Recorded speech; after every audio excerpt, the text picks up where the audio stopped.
Olá, cidadão do reino, graça e paz. Mais uma terça-feira onde nós vamos falar de Cristo. Essa é uma série que eu comecei há 19 episódios atrás. Esse é o episódio 20. De um momento pequeno, a gente aborda um pouco sobre a pessoa de Jesus Cristo para esclarecer mais a respeito da pessoa de Jesus. Se você está chegando aqui pela primeira vez nessa série especificamente, que é do Vamos Falar de Cristo, acesse os vídeos anteriores, todos estão no YouTube. Nesses vídeos, como eu já falei, a ideia é fazer Jesus um pouco mais conhecido através dos títulos que ele obteve, através de um conhecimento teológico que a gente chama de cristologia, do Antigo Testamento, do Novo Testamento. Também, em algum momento, nós vamos falar sobre o que diz as pesquisas históricas a respeito da pessoa de Jesus Cristo e as construções teológicas posteriores, com os concílios, com os teólogos. Então nós vamos ter muita coisa para falar de Jesus, cumprindo assim aquilo que o próprio Pedro nos recomenda. Pedro, na sua segunda epístola, no finalzinho do terceiro capítulo, ele diz: cresçam no conhecimento e na graça do nosso Senhor Jesus Cristo. E essa que é a proposta desse Vamos Falar de Cristo, que você cresça no conhecimento da pessoa de Jesus. E hoje nós vamos falar a respeito de Jesus, sobre a questão do título sacerdote ou do sumo sacerdócio de Jesus. Aí você vai me dizer, mas espera aí, Jesus não pertencia à descendência de Arão, não é um levita, como é que ele pode de repente ser um sumo sacerdote? Na verdade, esse é um título atribuído a Jesus pelo autor de Hebreus. O autor de Hebreus, ele exalta a pessoa de Jesus em relação a figuras importantes do Antigo Testamento. Por exemplo, Jesus é maior do que Moisés e Jesus vai ser maior também do que os sacerdotes da antiga aliança. Jesus ele compõe um sacerdócio de uma nova aliança.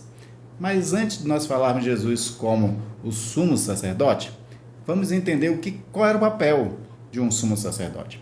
Na antiga aliança, o sumo sacerdote ele tinha três funções principais. A primeira função principal que ele tinha era da instrução da lei, porque esse sacerdócio estava vinculado também à função de juiz. Então, ele não só ensinava a lei, mas como ele julgava o povo a partir da lei também. Então, quando tinha alguma decisão para ser tomada, alguma causa, litígio, ele consultava a lei e ali fazia o juízo.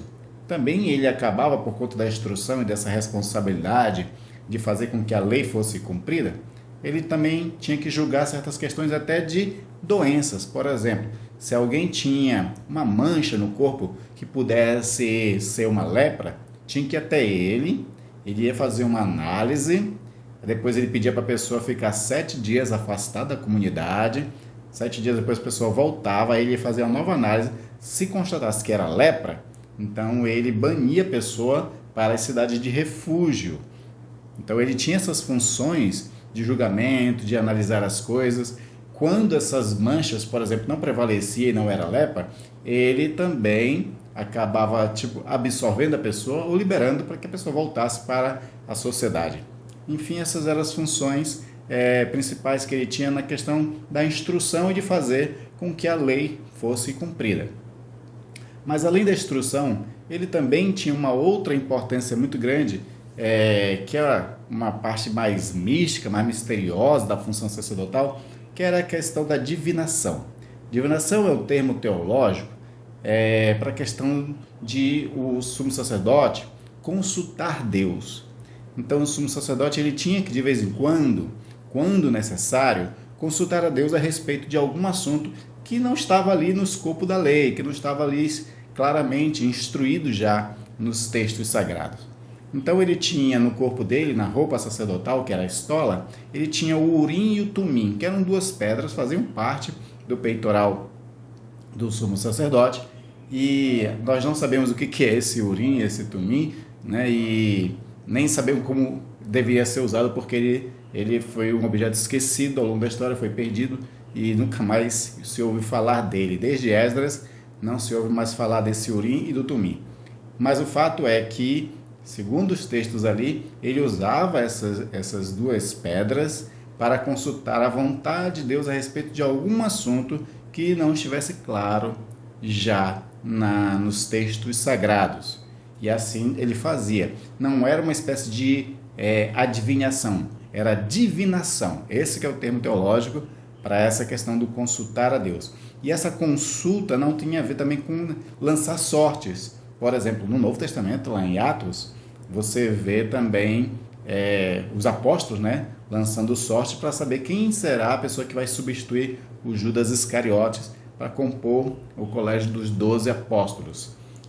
Lá eles lançam sorte, não tem a ver com Urim e Tumim. Também no Antigo Testamento aparece algumas vezes a questão de lançar sorte, como por exemplo você tem no livro de Esther a questão de lançar sortes também, tanto que depois, por conta do lançar sortes, eles foram livrados da morte e eles estabeleceram uma festa judaica que é chamada de Purim, que quer dizer sortes em hebraico. Então ele tinha também essa segunda função. Agora, a principal, a mais importante função na Antiga Aliança, fora a instrução que o sumo sacerdote tinha, os sacerdotes tinham, era de intermediar o sacrifício. Ou seja, a relação do povo com Deus era uma relação sacrificial e o sumo sacerdote, os sacerdotes, juntamente com ele, que eram os seus filhos, estavam a cargo de administrar esse sacrifício. Então existia na lei lá as formas de fazer os sacrifícios, os holocaustos, de receber oferendas, e ali ele fazia valer todas aquelas questões. Então quando a pessoa chegava, dizia, olha, cometi um pecado que se enquadra em tal texto, por exemplo, Levítico, né? Levítico fala ali de qual é o animal correto para cada tipo de sacrifício. Então ele exigia da pessoa, para aquele tipo de ofensa ou pecado, trazer o animal correto, e eles faziam isso. Então ele intermediava diante de Deus as pessoas para que elas alcançassem uma espécie de perdão dos pecados através dos sacrifícios. Também, né, dentro dessa questão sacrificial, dentro dessa questão cultica, eles também são responsáveis por toda a liturgia, são responsáveis pelo templo, eles são responsáveis pela limpeza do templo e pelo material simbólico que representa o templo. A fé, ela é cheia de símbolos e eles eram responsáveis pela manutenção também desses símbolos, e eram símbolos sagrados. Aí você vai ter a menorá, vai ter a mesa dos pães ázimos, você vai ter a arca da aliança, tem aquela questão do fogo, né, que não pode se extinguir, na menorá também. Então, todas essas questões eles eram responsáveis também de ali estar coordenando todas essas coisas. Então, eles eram o principal elo entre Deus e as pessoas, porque as pessoas eles tinham que ter um intermediador. Então, essa é, em linhas gerais, a função dos sacerdotes e dos sumos sacerdotes no Antigo Testamento. Então, quando chega o Novo Testamento, existe lá a classe de sacerdotes. Muitas das funções dos sacerdotes anteriores não estão mais nas costas dos sumos sacerdotes do Novo Testamento, porque, por exemplo, já existe ali as sinagogas, já existe os escribas, os fariseus, e escribas e fariseus ficaram principalmente responsáveis pelo ensino. E aí os sumos sacerdotes não ficaram responsáveis pelo julgamento, né, do povo em questões religiosas, e também responsável ainda pelos sacrifícios. Até a questão do julgamento também já estava meio que com cargas divididas, né? Porque tinha um sinédrio que compunha-se tanto de sacerdotes como também de fariseus e de outras autoridades. Mas no meio ainda dessa questão de existir o sacerdócio, Hebreus principalmente, ele coloca Jesus como um sumo sacerdote. E aí, para defender essa questão de que Jesus é um sumo sacerdote, ele resgata um texto lá de Gênesis capítulo 14 e também do Salmo 110, versículo 4. No Gênesis 14, aparece aquela figura do Melquisedeque. Melquisedeque, que era, segundo o texto, um sacerdote do Deus Altíssimo, ele era rei em Salém, então ele ocupava tanto a função de sumo sacerdote quanto de rei. E essa figura, ela está a parte daquilo que vai ser a aliança abraâmica, porque inclusive ele é da mesma temporalidade que Abraão. E aí a questão que o autor de Hebreus coloca é de que da onde é que veio esse sumo sacerdote, né? Qual é a genealogia dele? Ele é descendente de quem? E como Deus estava instituindo uma aliança a partir de Abraão, então o autor de Hebreus pega essa figura que não tem princípio de dias, não tem genealogia, e fala que isso é um símbolo da pessoa de Jesus. Ou seja, Jesus também, que não tem princípio de dia e não tem, né, digamos assim, a genealogia dele não importa, porque Jesus fazia parte de uma linha, né, que era davídica, de Judá, né, da tribo de Judá, não do de Levita. E então, se não importava a genealogia lá do Melquisedeque, né, que não era levita, então também não importa a genealogia de Jesus, porque o Melquisedeque foi constituído sumo sacerdote pelo Deus Altíssimo. Aí é quando o autor de Hebreus resgata o Salmo também 110, versículo 4, onde lá diz que o Senhor Deus constituiu o Messias, o prometido, né, como o sumo sacerdote do Deus Altíssimo, segundo a ordem de Melquisedeque, segundo o mesmo parâmetro do Melquisedeque, que foi o próprio Deus que instituiu, independentemente de genealogia, né, e que não tem histórico, não tem princípio de dia, essas coisas todas. Então, Jesus se encaixa como um sumo sacerdote nessa questão. Aí o autor de Hebreus vai exaltar a pessoa de Jesus como sumo sacerdote, porque Jesus, ele é o sacerdote eterno, os outros não foram eternos, né? A tribo de Levi, desde Arão, todos morreram, e Jesus é eterno. Jesus morreu, mas ressuscitou.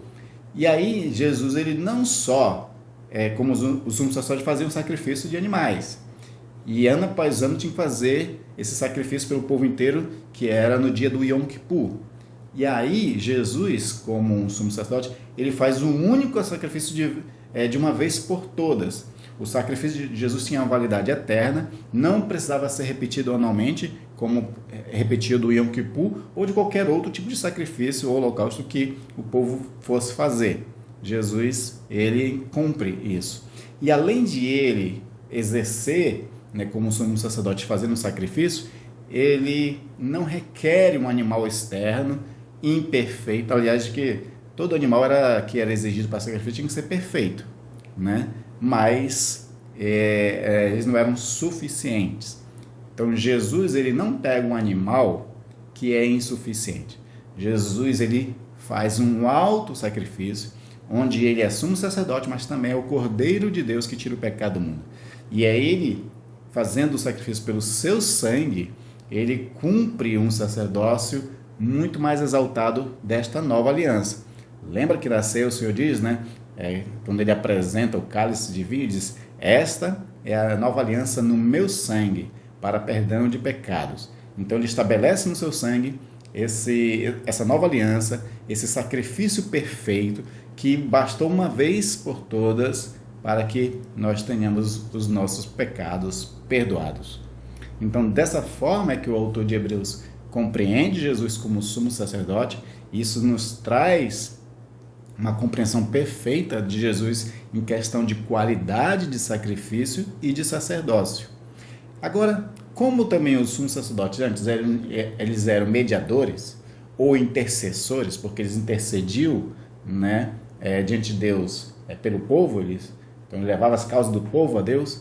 Então existe uma questão ainda que Jesus, como sumo sacerdote eterno, ainda faz.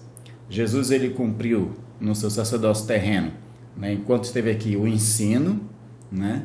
Ele também cumpriu a questão de revelar a vontade de Deus para nós, como tinha a divinação lá, mas Jesus continua com uma função sacerdotal eterna, que é de intercessor. Então, tanto Hebreus quanto outros textos falam que Jesus intercede por nós. Ele continua sendo o nosso intercessor, que aí combina com uma outra palavra chamada de paráclito, que é advogado. Então, o Senhor, como intercessor, como sacerdote, ele é nosso advogado, nosso paráclito, junto ao Pai. Então, ele intercede por nós em todas as questões. Imagina, né?